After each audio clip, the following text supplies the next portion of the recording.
Hi, I'm Ante Jeroncic, and this is AV Bytes.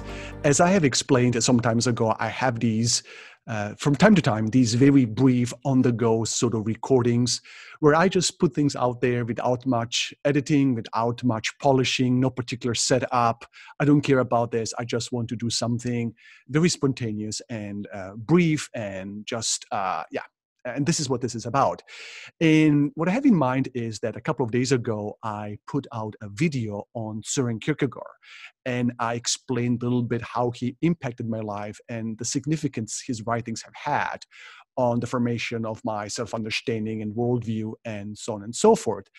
And one thing that I stressed in particular was the fact that Søren Kierkegaard is indeed a quintessential philosopher of choice. He focuses on the importance of choice and the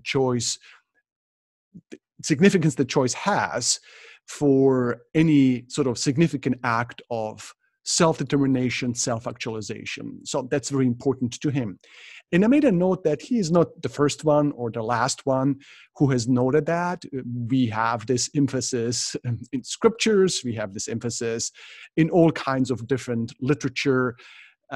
And one could talk about just the whole Western intellectual tradition through this one lens of choice. And one could speak a lot about adjacent topics such as freedom of the will, intentionality, and so on and so forth. But I thought, hey, let's keep it very simple and make one contemporary connection between Kierkegaard and, well, some contemporary source.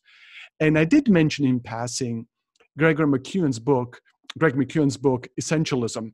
And why not just share a few thoughts from the book and just to show you some important links between Kierkegaard and a, contemporary thinker who is writing for, different settings I would imagine as a consultant in different business settings and stuff like that. So in any case, this is the cover of the book. I highly recommend it. It is a wonderful read, very much my sort of life outlook is significantly aligned with what McKeown is trying to articulate here. And one of the chapters is choose, right? The invincible power of choice. And he describes a little bit some personal elements in his life story and how making a choice, having the understanding and realization that he actually can make a choice, how that changed the direction of his life. And so here's one quote, right? He says, "Yet for all the impact this specific choice has had on the trajectory of my life, I value the way it changed my view about choices even more. We often think of choice as a thing, but a choice is not a thing. Our options may be things, but a choice is an action. It is not just something we have, but something we do. The experience brought me to the liberating realization that while we may not always have control over our options, we always have control over how we choose among them." And that is a very commonsensical insight, right? Because we do understand how our particular socio-historical location, our psychological makeup, our character, the knowledge that we have about the world and ourselves, the faith commitments or philosophical commitments we have about life in general, how all of that presents us with a range of options, right? It's always situated, it is always limited. We don't have an ultimate sort of unbound or just a huge amount of options. Options are always limited given our particular life situation.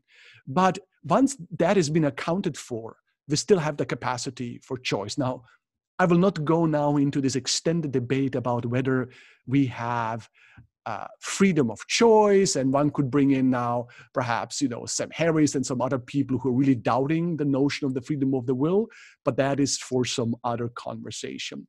I just wanted to, though,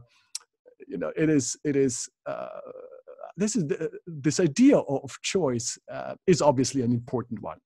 In any case, McKeown continues this, and he writes about a little bit about this idea of learned helplessness and this famous experiment that Seligman and Meyer did, about the dogs and how they learn to be, helpless. And as you condition them to not have agency and not be able to avoid electric shocks, later on, when you put them in positions where they could do so, they simply don't do it. And you might have heard similar stories along those lines. And so here's a quote that is very nice, right? It says here, choice is at the very core of what it means to be an essentialist.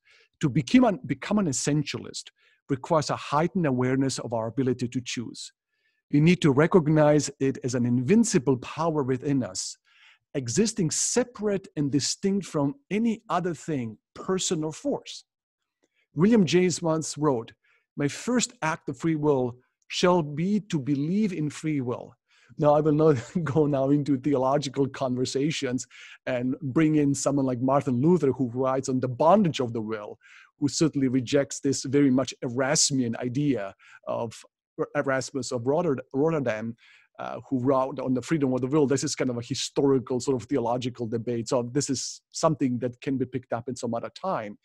But in the context of this, right, that even if you are committed to something like radical sinfulness or radical fallenness, or this idea that we as human beings are fundamentally, limited in the capacity of choice, words like this still have their role to play, right? And we should be able to affirm this. Just to finish this thought, that is why the first and most crucial skill you will learn on this journey is to develop your ability to choose choice in every area of your life. Now, I don't know if this is like the best representative of writing on the topic of choice, but it just was interesting to me because I read this chapter just today, and it reminded me of some of the things I said about Søren Kierkegaard. Anyway, this is a great book, Essentialism, highly recommended. I have no doubt that I will be coming back to it in the future because it has had a great impact on me, not so much in providing me with new ideas, but perhaps with some new vocabulary to articulate something I've been feeling for a very long time. Okay, so this is my AV Bites with a lot of noise around me. My family's upstairs, it's kind of not the perfect environment. But in any case, all the best to you. Stay strong, live well, and until soon.